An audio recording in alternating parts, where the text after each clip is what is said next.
काही बहिणी सांगतात 5 वर्ष झालं ताई भावाचा उंबरठा नाही ओलांडला, अजून गरजच नाही पडली मला. जाल तुम्ही, पण कधी जाल ज्या दिवशी तुमचा भाऊ या जगात राहिला नसेल.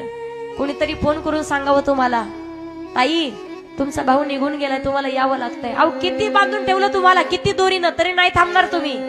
पण किती धावत पडत गेलात ना, त्या दिवशी तुमचा भाऊ तुमचं रडणं ऐकायला नसणार आहे. त्या दिवशी तुमच्याकडून राखी बांधून घेण्यासाठी तुमचा भाऊ या जगात नसणार आहे.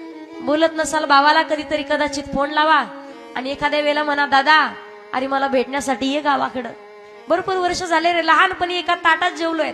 बहीण एवढं प्रेम करते, वडिलांनी जर चॉकलेट दिली ना, 2-4 बहीण भावंड असतील, एकुलता एक भाऊ असेल, 2-3 बहिणी आहेत, सगळ्याला एक चॉकलेट दिलाय. स्वतःची बहीण 2 तुकडे करते, अर्ध चॉकलेट स्वतः खाते आणि अर्ध भावाला देते. पण जो जास्त वाटा